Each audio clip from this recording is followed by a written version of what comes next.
JP Astro ലൈഫിലേക്ക് എല്ലാവർക്കും സ്വാഗതം. ഇന്ന് നിങ്ങളുമായി പങ്കുവയ്ക്കുന്നതും ചൊവ്വയുടെ നീചരാശിയെക്കുറിച്ചുള്ള കാര്യങ്ങൾ തന്നെയാണ്.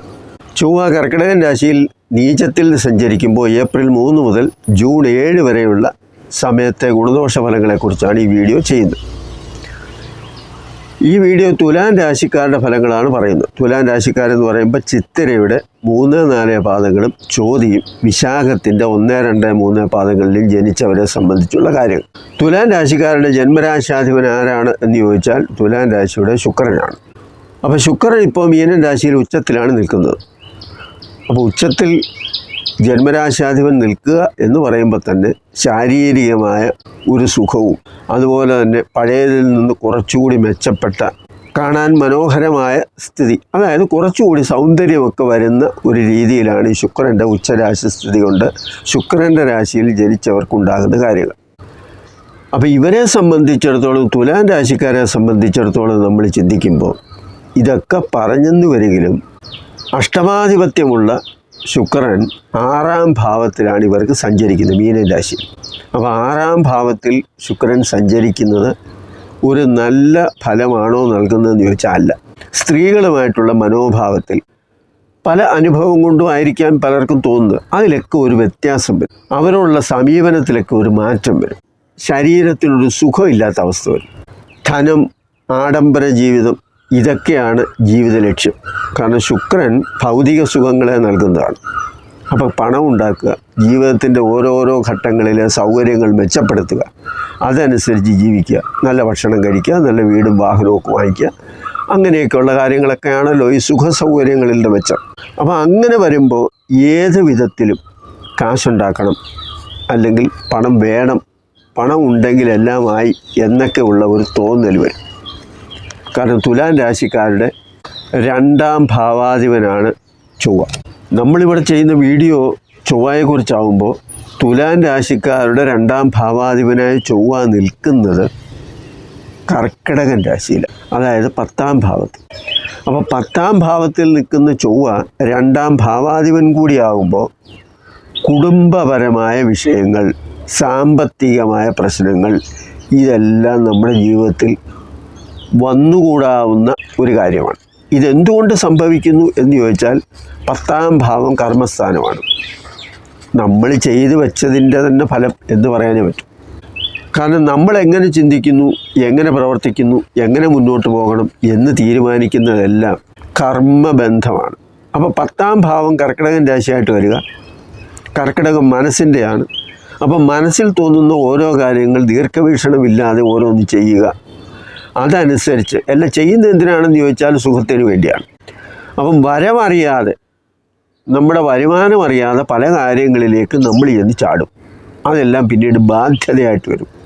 അങ്ങനെ ബാധ്യതയായിട്ട് വരുമ്പോൾ ആ ബാധ്യതയ്ക്ക് എങ്ങനെ പരിഹാരം കാണാൻ സാധിക്കും എന്നത് ഈ പറഞ്ഞ പോലെ 10ാം ഭാവത്തിലെ നീചമായ ചൊവ്വ എന്ന് പറയുമ്പോൾ ചില വളഞ്ഞ വഴികളും മോശമായ മാർഗങ്ങളും എങ്ങനെയൊക്കെ വിചാരിച്ചാലും വേണ്ടില്ല കാര്യം സാധിക്കണം എന്നുള്ള ഒരു ചിന്ത ഇവരുടെ മുന്നിലേക്ക് വരും. അത് സാഹചര്യം ഇവർക്കങ്ങനെ ഉണ്ടാക്കി കൊടുക്കുന്ന, അതായത് ഏത് നീചമായ മാർഗത്തിലായാലും പണം ഉണ്ടാക്കുക. കുടുംബവുമായിട്ട് യോജിച്ചു പോകുമെന്ന് ചോദിച്ചാൽ അതുമില്ല. കാരണം 2ാം ഭാവാധിപൻ ചൊവ്വയാണ്. അത് നീചനായിട്ട് നിൽക്കാമെന്ന് പറഞ്ഞാൽ കുടുംബം ചിന്ന ഭിന്നമാകാം, പിണങ്ങിപ്പിരിയാം, കലഹിക്കാം, അടിച്ചു പിരിയാം, അങ്ങനെയൊക്കെ വരും. അതുപോലെ തന്നെ ചില ദുരന്തങ്ങളൊക്കെ ഉണ്ടാകാം. ഭൂമി സംബന്ധമായ കാര്യത്തിൽ വളരെയേറെ പ്രശ്നങ്ങളുണ്ടാകാം. കാരണം 10ാം ഭാവത്തിലെ ചൊവ്വ എന്ന് പറയുമ്പോൾ ഭൂമികാരകനാണ് ചൊവ്വ. അപ്പം സ്വത്ത് തർക്കം, മുതലിനെ കുറിച്ചുള്ള സഹോദരങ്ങളായാലും ബന്ധുക്കളായാലും അന്യരായാലും അവരെ സംബന്ധിച്ച് ചില വാക്ക് തർക്കങ്ങളും വഴക്കും ബഹളവും ഒക്കെ വരാം. അതിന് തർക്കം, മറ്റു പ്രശ്നങ്ങൾ, ഇങ്ങനെ പലതും ഉണ്ടാകാമല്ലോ.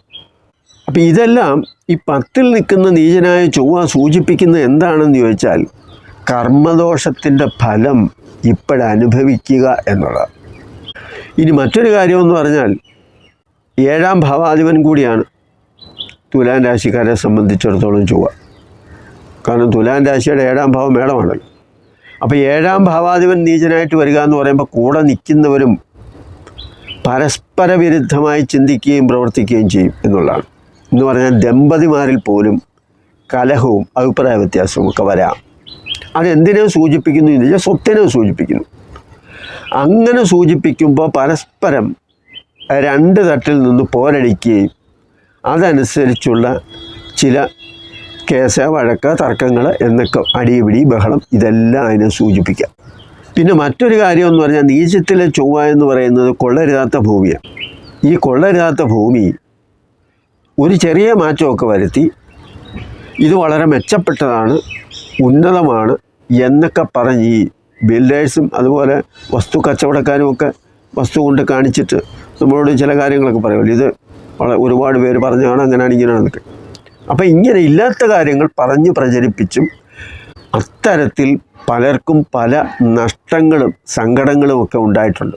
അതിനെ സംബന്ധിച്ചും ചില കലഹവും വഴക്കുമൊക്കെ ഉണ്ടാകാം. കാരണം നിങ്ങൾ പറഞ്ഞ പോലെ ഒന്നും അല്ലല്ലോ സംഭവിച്ചത്. വസ്തു വിൽപ്പനക്കാരും അതുപോലെ തന്നെ വസ്തു വാങ്ങുന്നവരെ സംബന്ധിച്ചുള്ള പ്രശ്നങ്ങളൊക്കെ വരാം. സ്വത്ത് തർക്കം വരാം, കുടുംബ ഓഹരി വരാം, പൂർവ്വ സ്വത്തിനെ സംബന്ധിച്ച് വരാം.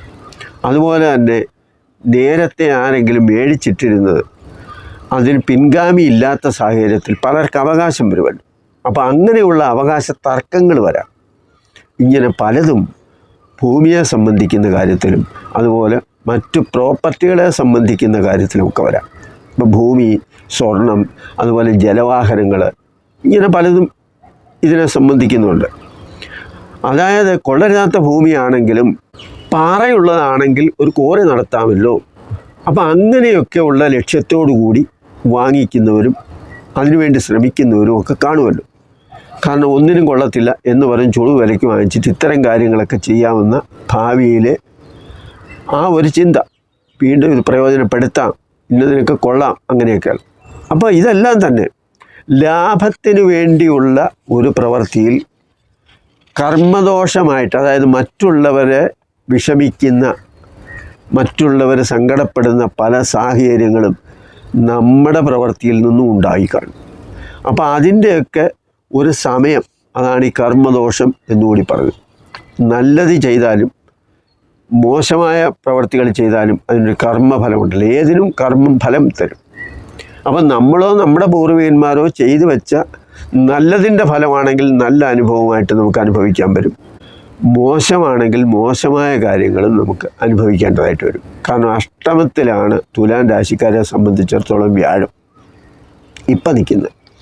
അപ്പോൾ അഷ്ടമത്തിൽ വ്യാഴം നിൽക്കുക എന്ന് പറയുമ്പോൾ അതിന് മറ്റ് ചിന്താഗതികളൊന്നുമില്ല. സ്വന്തം കാര്യം ചിന്താവാതെ ഏത് കാര്യമായാലും അത് നടപ്പാവണം, ഏത് മാർഗത്തിലായാലും നടപ്പാവണം.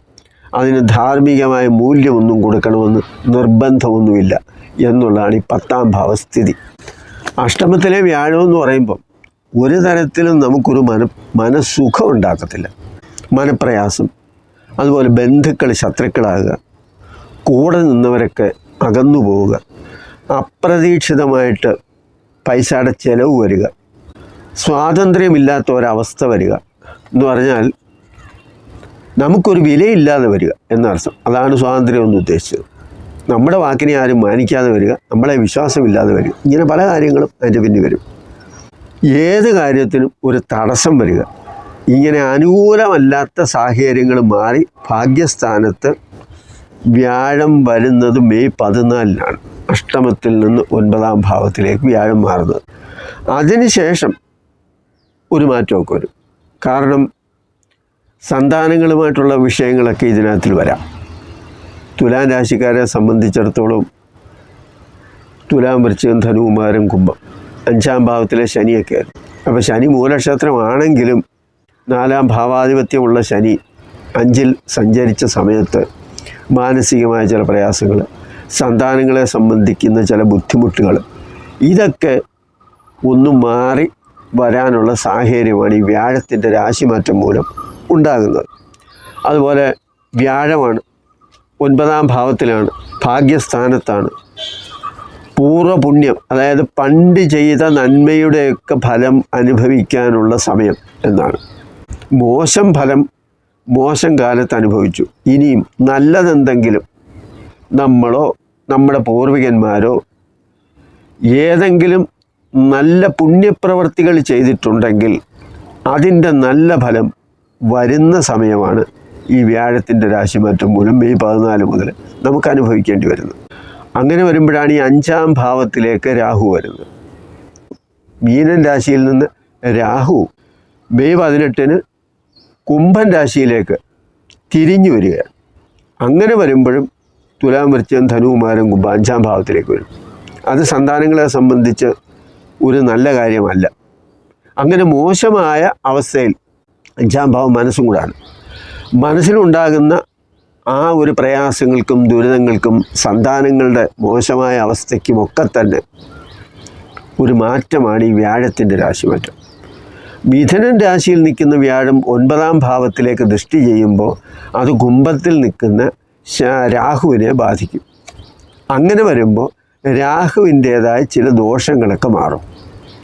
അപ്പോൾ വേറെ തരത്തിൽ നിങ്ങൾക്ക് പറയാം 3-ാം ഭാവാധിപത്യവും 6-ാം ഭാവാധിപത്യവും അല്ലേ വ്യാഴത്തിനുള്ളത് എന്ന്. അങ്ങനെ തന്നെയാണ്. അപ്പോൾ അങ്ങനെ വരുമ്പോഴെന്താണ്, ശത്രുത കുറയുമല്ലോ.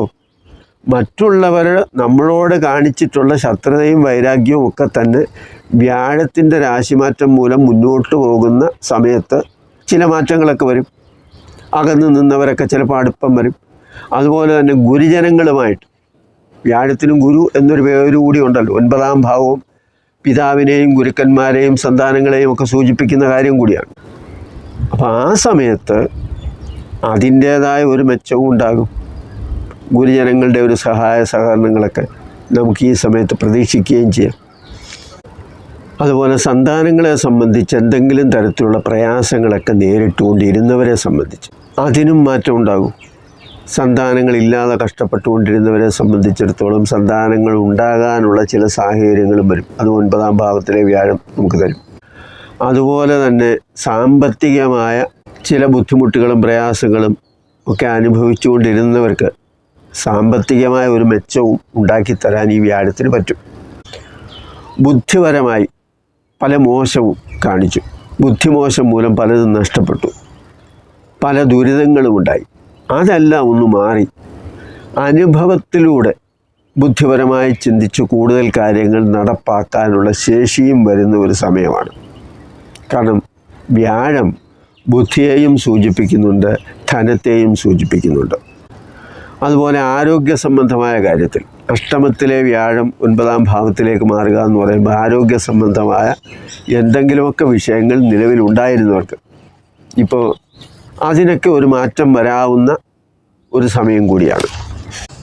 അതുപോലെ ഏത് കാര്യത്തിലും ആജ്ഞാശക്തിയും സാമർഥ്യവും ഉണ്ടാകും. അതുപോലെ 5-ാം ഭാവത്തിൽ രാഹു വരുമ്പോൾ വളരെ ഇടുങ്ങിയ ഒരു ചിന്താഗതിയും മനസ്സിൽ കാര്യങ്ങൾ എളുപ്പ വഴിയിൽ എങ്ങനെ സാധിക്കാം എന്നൊക്കെ ഉള്ള ചില വളഞ്ഞ വഴികളുമൊക്കെ വരും.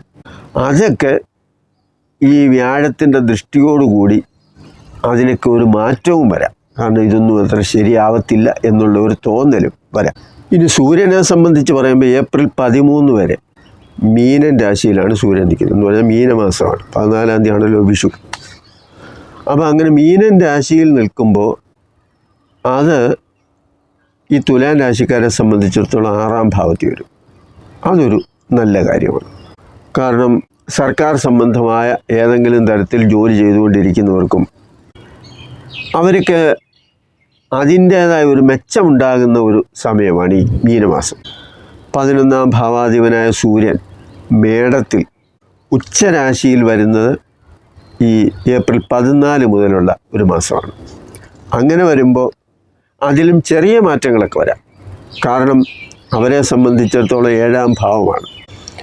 ഉച്ചരാശിയിലായതുകൊണ്ട് ഉന്നതരായ വ്യക്തികളുമായിട്ട് ബന്ധപ്പെടാനും അവരുമായിട്ടൊക്കെ ഒരു സൗഹൃദമോ അല്ലെങ്കിൽ ഒരു കണക്ഷനോ ഒക്കെ ഉണ്ടാകാൻ സാധ്യതയുള്ള ഒരു സമയമാണ്. അതുപോലെ സർക്കാർ സംബന്ധമായ ഏതെങ്കിലും കാര്യങ്ങൾ ആഗ്രഹിക്കുന്നവർക്ക് അതിനും ഒരു വഴി തിരഞ്ഞു കിട്ടും എന്നുള്ളതാണ്.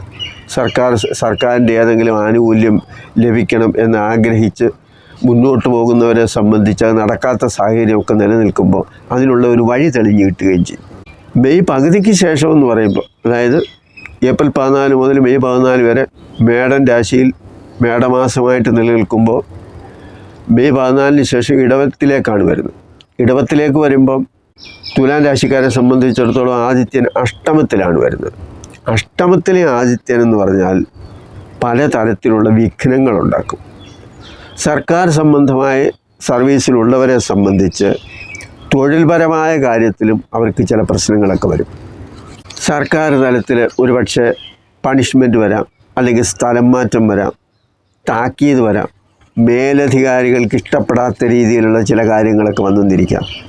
അപ്പോൾ അങ്ങനെയൊക്കെയുള്ള പ്രശ്നങ്ങളൊക്കെ വരും. മെയ് 31 ശുക്രൻ ഉച്ചരാശിയായ മീനത്തിൽ നിന്ന് ചൊവ്വയുടെ രാശിയായ മേടത്തിലേക്ക് മാറും. ഇതും ഒരു നല്ല ഫലമൊന്നും അല്ല നൽകുന്നത്. പങ്കാളിയുമായിട്ടൊക്കെ ഭിന്നത വരാം. അതുപോലെ തന്നെ 7ാം ഭാവമാണ്. 7ാം ഭാവത്തിൽ ശുക്രൻ വരുന്നത് 6, 7 ഭാവങ്ങളിൽ ശുക്രൻ നിൽക്കുന്നത് സ്ത്രീകളോടുള്ള സമീപനത്തിൽ നിന്നും അതുപോലെ തന്നെ സ്ത്രീകളിൽ നിന്നും പല തിരിച്ചടികളും ഉണ്ടാകാവുന്ന ഒരു സമയമാണ്. എല്ലാ കാര്യത്തിലും ഒന്നും കൂടെ നിൽക്കുന്നവർ പോലും, അതായത് പുരുഷന്മാരെ സംബന്ധിച്ച് സ്ത്രീകൾ എല്ലാ കാര്യത്തിലും ഒത്തുതരത്തില്ല എന്നുള്ളതാണ്. ഭാര്യയും ഭർത്താവും ആണെങ്കിലും ഭർത്താവിൻ്റെ പല കാര്യങ്ങളിലും ഒരു ഭിന്നതയോ അഭിപ്രായ വ്യത്യാസമൊക്കെ വരും. ഇത് തെറ്റാണ് എന്നവർ ചൂണ്ടിക്കാണിക്കും. അപ്പോൾ അങ്ങനെയൊക്കെയുള്ള സംഭവങ്ങൾ, അതുപോലെ സ്ത്രീകളിൽ നിന്ന്, മറ്റുള്ള സ്ത്രീകളിൽ നിന്ന് വളരെ മോശമായ ഒരു പ്രതികരണം, അതുപോലെ അനുഭവം, ഇതെല്ലാം വരാവുന്ന ഒരു സമയം തന്നെയാണ്. പലരും നമ്മുടെ വിശ്വാസ്യതയെ ചോദ്യം ചെയ്യും, കുറ്റപ്പെടുത്തും, ഇതൊക്കെ ചെയ്യും. പിന്നെ തുലാം രാശിക്കാരെ സംബന്ധിച്ച് പറയുമ്പോൾ എന്താണെന്ന് ചോദിച്ചാൽ 10ാം ഭാവാധിപനാണ് ചന്ദ്രൻ. ഈ ചന്ദ്രന് സ്ഥിരതയൊന്നുമില്ലല്ലോ. കാരണം ചന്ദ്രൻ്റെ പക്ഷബലം അനുസരിച്ച് അത് ഉയർന്നും താഴ്ന്നും ഇരിക്കും. അപ്പോൾ കുറച്ച് നാൾ നല്ലതാണെങ്കിൽ കുറച്ച് നാൾ മോശമായിരിക്കും. ഇങ്ങനെ വ്യത്യസ്തമായ ഒരു സ്വഭാവം കാണിക്കുന്ന 10ാം ഭാവം അല്ലെങ്കിൽ 10ാം ഭാവാധിപൻ, അതാണല്ലോ കർക്കിടകം വരുന്നത്. അപ്പോൾ അതെന്താണെന്ന് ചോദിച്ചാൽ ഒരു ജോലിയിലും ഉറച്ചു നിൽക്കില്ല. പലതും നമ്മുടെ ജീവിതത്തിൽ പല പല മാറ്റങ്ങളും അനുഭവിച്ചുകൊണ്ടേയിരിക്കും. ഇപ്പം ചെറുപ്പകാലത്ത് എന്തെങ്കിലും ചെയ്തു, കുറച്ച് കഴിയുമ്പോൾ മറ്റെന്തെങ്കിലും ആയിരിക്കും, അക്കാര്യത്തോടായിരിക്കും താല്പര്യം വരുന്നത്, അല്ലെങ്കിൽ സാഹചര്യം അങ്ങനെ പോകും. അങ്ങനെ ഏതെങ്കിലും ഒന്നല്ലാതെ പല രീതിയിൽ ഇങ്ങനെ മാറി മാറി വരിക.